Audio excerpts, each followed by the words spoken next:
This woman is being scolded for being outside without a face mask and was chased back into her home. 下面打牌的注意了，赶紧散开。 These people are being admonished for hanging out in a group. They were all caught by Chinese authorities who've been deploying drones equipped with high-resolution cameras and loudspeakers. It's one part of China's massive surveillance strategy to tackle the spread of the coronavirus, which has reached just about every region in the country. The virus has infected more than 80,000 in China, resulting in the deaths of more than 2,000 people in the country, far surpassing the death toll from SARS. The difference between 2003 and 2020, is really enormous in terms of the government's reliance on and development of surveillance technology. Almost none of these tools were on offer at that time. Sophie Richardson is the China director at Human Rights Watch. She says during this public health crisis, China is embarking on an unprecedented use of surveillance by using big data and its citizens. So what exactly is China's surveillance strategy, and can it work to battle the epidemic? There are an estimated more than 300 million surveillance cameras in China, and authorities are using them to monitor Chinese citizens. Many of the surveillance cameras in use in China now are equipped with facial recognition capabilities, which simply gives the authorities the ability to track who specifically has gone to which precise location. Combine that with data scraped from hospital records, police files, and public transportation history. All that is stored and linked to national ID cards, which gives the Chinese government granular information about all its citizens. In January, a man who tested positive for the coronavirus used public buses and subways to crisscross China's eastern city of Nanjing. The police posted his journey with specific dates and times on social media, with a warning that anyone who is in that area get tested for the virus. China's public health authorities have been candid about the use of big data during this public health crisis. 大数据它会告诉你，你周围接触的人可能是一出来，我这是感染者。 They even developed a mobile phone app called the Close Contact Detector. The app has a database of people who have tested positive or have symptoms. So as soon as you type in your name and national ID and log in, the app will tell you if you've ever come into close contact with someone who tested positive, or if you're in the clear. So far, more than 200 million people have used the app. These new and different uses of technology around the coronavirus may help resolve some of the public health concerns, but it's also another way for the government to gather large amounts of information about people really effectively without their consent, and in some cases without even their knowledge.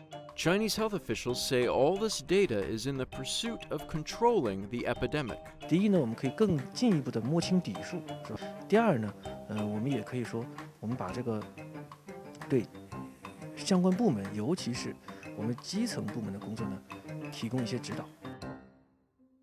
In China, many people probably have not developed that kind of awareness in terms of protecting the privacy, protecting the civil liberties.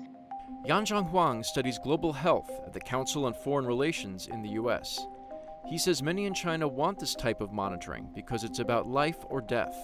And when they were given the choices of protecting their health and protecting the civil liberties, probably would choose the former, even to the detriment of the latter. Huang says increasing population control during a health crisis can be a slippery slope.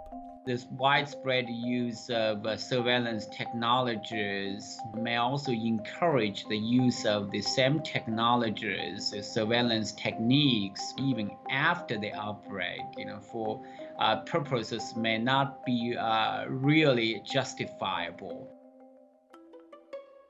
People are also a big part of its surveillance apparatus. After all, President Xi Jinping said the fight against the virus was a people's war.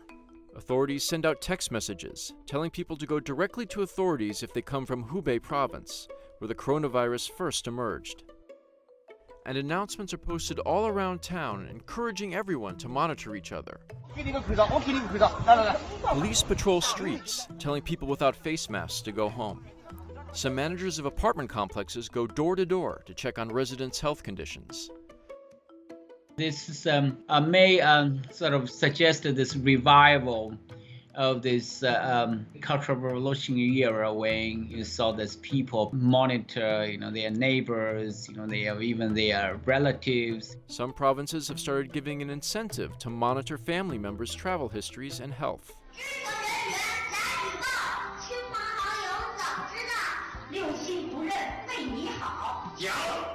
In Sichuan province in western China, snitching can snag you as much as 5,000 yuan.